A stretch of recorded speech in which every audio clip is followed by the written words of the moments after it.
El abogado penalista don Rafael Rodríguez. Muy buenos días, don Rafael. Buenos días. Gracias por acompañarnos, abogado. Es un gusto. Y él nos va a ayudar a articular bien ese caso para poder salir avantes en este tipo de situaciones. Y partamos la discusión con un caso que queremos mostrarle a todos nuestros amigos televidentes.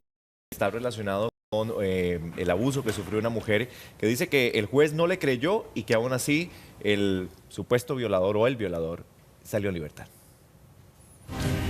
Gabriela recuerda como un amigo que estaba con ella en la casa un día se puso más cariñoso de lo normal y abusó sexualmente de ella. Y de un momento a otro, él abusa de mí.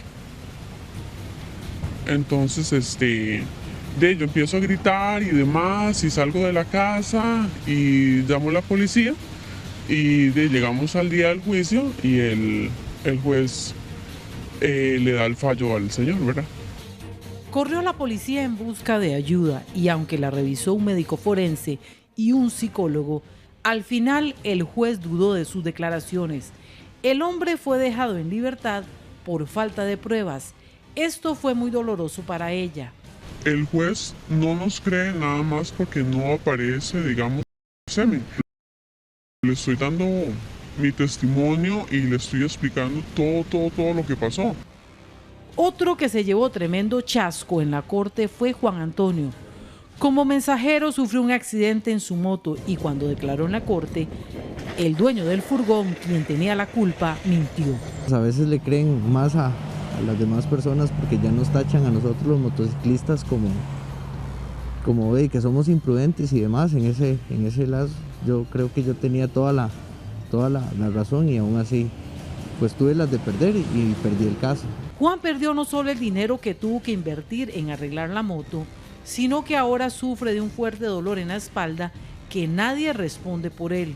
Usted a veces va a perder el tiempo porque a veces sinceramente no le creen a uno, pese a que usted lleve todas las pruebas necesarias y demás. Pierde uno dinero, pierde tiempo, igual el vehículo tiene que repararlo uno, no es lo mismo sinceramente. Esto es común.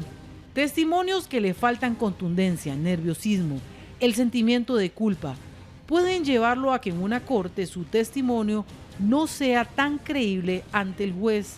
Ellos tienen rasgos muy fuertes de tal vez lo sucedido, entonces no tienen esa seguridad de llegar y contar, ¿verdad? Siempre sean congruentes y tengan una correlatividad de lo que están hablando y lo que están diciendo. Que se hagan de cuenta que están contando la historia, que están contando un cuento, que ocupamos que terceras personas nos entiendan, ¿verdad? Es importante, en caso de abuso sexual, agresión física, recabar todas las pruebas en el momento para que su testimonio sea más contundente. Bien, obviamente vimos dos casos, falta de contundencia. Qué difícil es para la gente a veces probar y tener esa contundencia que los tribunales piden, Rafael. Sí, en el primer caso vimos un asunto de delitos sexuales. En los delitos sexuales la situación que se da es que son procesos de credibilidad, Claro. que se dan normalmente en lo íntimo de las personas y en donde hay dos versiones, la de la víctima y la del presunto imputado. Entonces, aquí lo que hay que establecer es que en los tribunales de justicia, con una versión creíble es suficiente para poder condenar. El problema es saber establecer esa versión dentro del proceso. Las personas se ponen nerviosas, las personas muchas veces quieren decir más allá de lo que efectivamente pasó y lo que se recomienda es ser claro, conciso con la verdad, o sea, con lo que efectivamente sucedió y sobre todo asesorarse. Bueno, ahí es donde viene esta consulta. ¿En qué es lo que se fija el juez a la hora de que yo me estoy, verdad, para creerme a mí o creer en ese caso al acusado porque mi versión no es muy fidedigna ante los ojos del juez? Sí, en nuestro país existe un método para tasar la prueba, que es lo que se llama la sana crítica. Es el buen entendimiento de las personas. Dice que el juez va a valorar de acuerdo a la experiencia, de acuerdo a la lógica y de acuerdo al conocimiento que tiene. Entonces, muchas veces la forma en que se dicen las cosas, la forma en que la persona se presenta ante el proceso, hace que el juez pueda determinar si esta persona está haciendo una manifestación que está con logicidad, que tiene lógica con lo que se acusó, que es clara con los hechos que se denunciaron y que efectivamente es congruente con esos hechos. El problema que se da es que muchas veces la gente se sale de la misma información que presentó una denuncia y cuando se llega a juicio y se expresa una versión diferente, entonces no hay congruencia. Y el juez tiene que valorar el hecho que se acusa y el hecho que se está dando en juicio, porque el momento de valorar es efectivamente lo que se dice ante el tribunal. A mucha gente le pasa, y lo hablo incluso como experiencia personal, cuando uno entra a un tribunal, cuando uno ve la cantidad de gente, cuando lo sientan en la silla, cuando le piden... impresiona, pero además uno tiende a ponerse nervioso. Claro. Eso es una realidad. Entonces, ¿cómo logra la persona que esté en un proceso de esos decir, bueno, no, voy a hacerlo bien, no voy a tener nervios, pero es un poco difícil? No abrumarse. Es una cuestión lógica. Todos nos sentimos nerviosos ante una situación que nos afecta.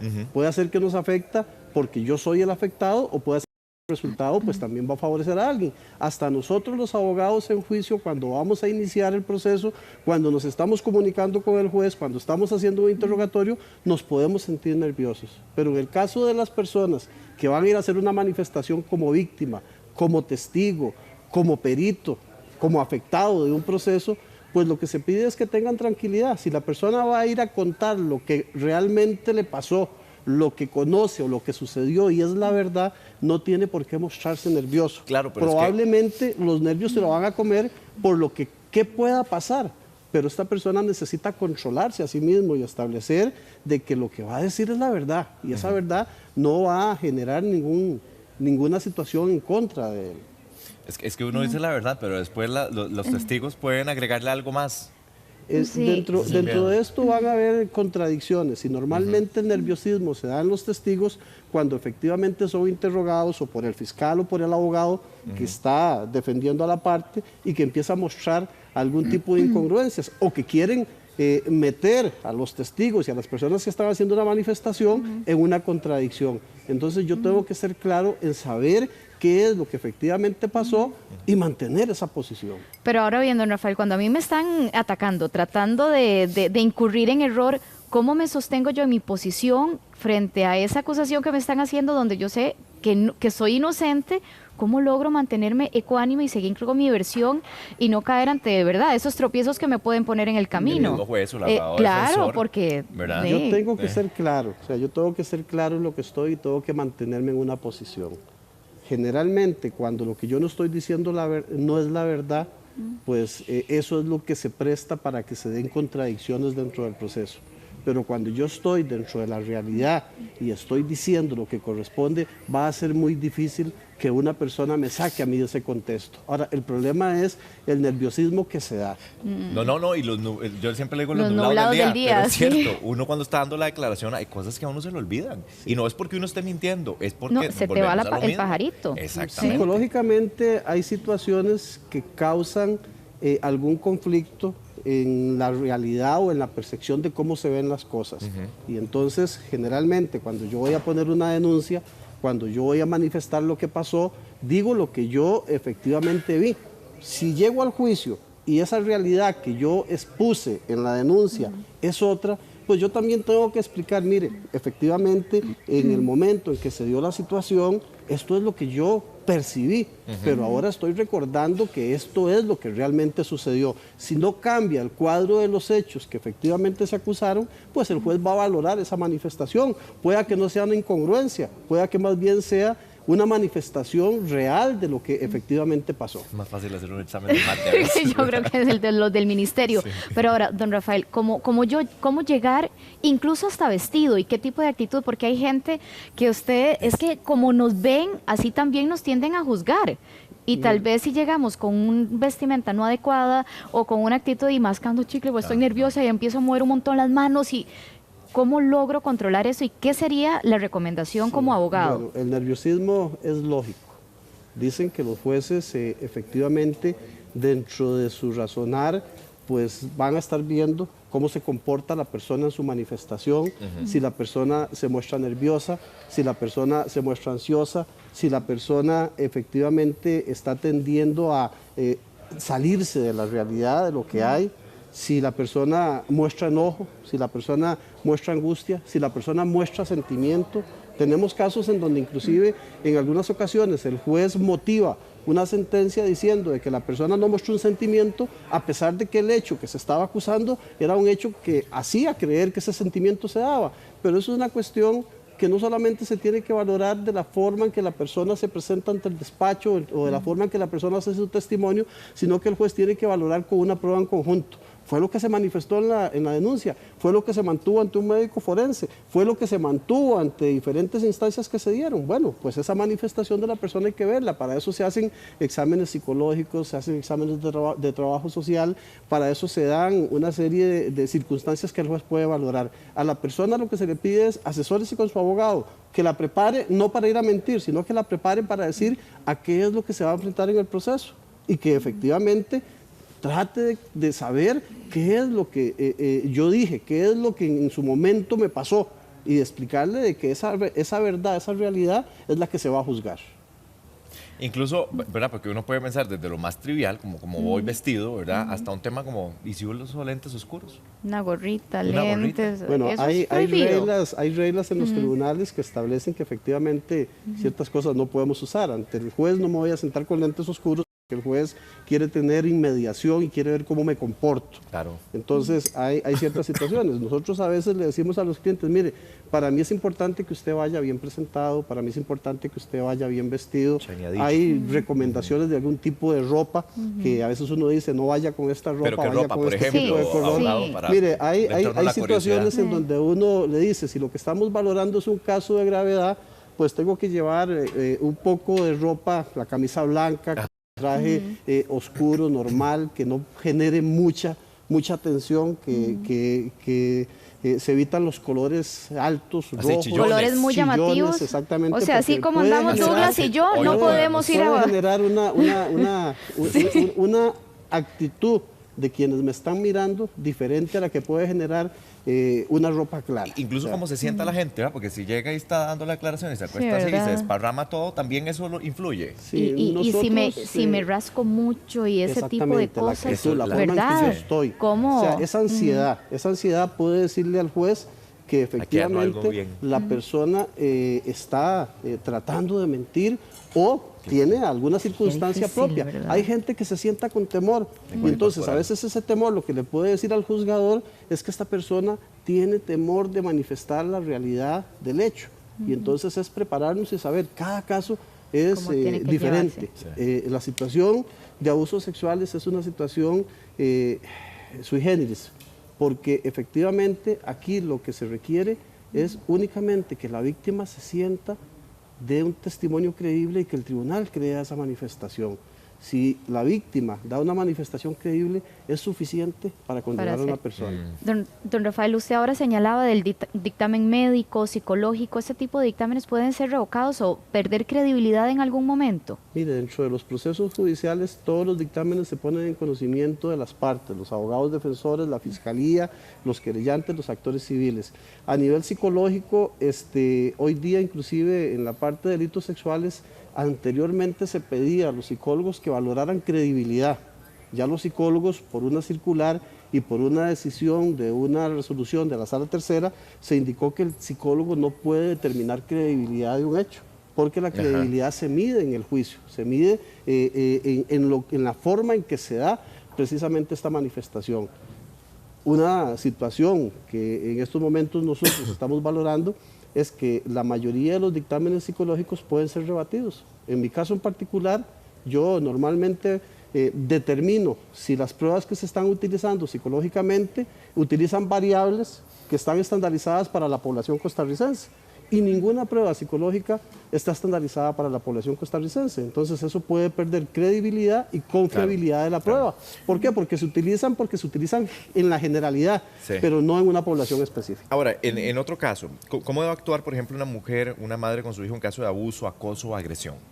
Mire, lo fundamental es crear en la familia un grado de apertura y de confianza, de tal manera de que el niño pueda hablar, conversar y contar lo que le sucede. En estos casos de abuso sexual, el momento de la revelación es fundamental y es valorado judicialmente. O sea, cuando el ofendido llega a contarle a alguien qué es lo que le está sucediendo. Desde ese momento, si la persona que está recibiendo esa manifestación se muestra negativa a esa manifestación, ya va a ser un conflicto. Pero si la persona se muestra asertiva, escucha y deja que la persona narre qué es lo que está pasando, pues entonces ahí vamos a tener más confianza para la persona que está denunciando el hecho. Y entonces lo que se recomienda es, desde ese punto de vista, tratar de acudir a la autoridad que corresponda. O sea, si a mí un menor me indicó de que está siendo objeto de abuso, pues lo prudente es inmediatamente informar a las autoridades, llevar al menor ante la autoridad y que el menor, de manera espontánea, nuevamente narre lo que está pasando. Porque esa narración primaria, esa narración que se da, va a permitir que las autoridades pues determinen quién es el abusador, cómo se dieron los hechos, cuándo se dieron los hechos, cómo se daba la situación. Tenemos que crear precisión, circunstancia y tiempo. Eso es lo que hay, claridad. Entonces, muchas veces se hace una narración, la fiscalía toma esa narración, hace una acusación y cuando se llega a juicio el menor narra otra cosa. Y entonces se dice, mire, el menor puede estar diciendo la verdad, puede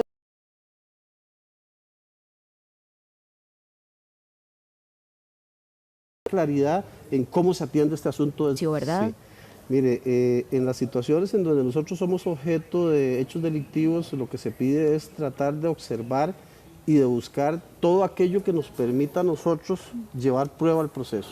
Si tengo un accidente de tránsito y hay personas que efectivamente vieron ese accidente de tránsito y que me pueden servir,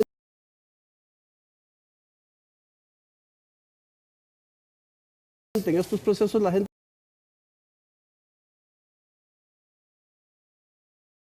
empiezo a buscar esta información. Y la otra es asesorarnos. No lleguemos solos a los tribunales de justicia a tratar de buscar que se nos haga justicia. Para eso hay asesores. Puede ser que el abogado le va a recomendar algo diferente y los hechos a veces no dependen solamente de los testimonios, dependen de la prueba pericial, dependen del croquis de tránsito, dependen de si habían o no habían señales en el sitio. ¿Qué le puedo pedir yo al Ministerio de Pública a señalamiento vial? Porque yo dije, mire, había un alto, y la otra parte llega a decir, ahí no había alto. Y entonces, bueno, hay pruebas que se dan técnicamente y que se tienen que tomar para estos efectos. Lo importante es observar, documentarse, pedir información. Y estar tranquilo. Con tranquilidad. Con tranquilidad. El que nada debe, ¿verdad? nada teme. También, así es. Don Rafael, muchísimas gracias por acompañarnos en esta mañana y por la asesoría. Gracias. Temas de salud ya. Vamos con Pati. De salud, hoy estoy... Ruiz, ¿cómo está? Muy bien, gracias a Dios. Y vamos a hablar de la famosa insulina que muchos conocemos cuando padecen de diabetes, ¿verdad? Que hay que inyectarse la insulina, pero también cuando producimos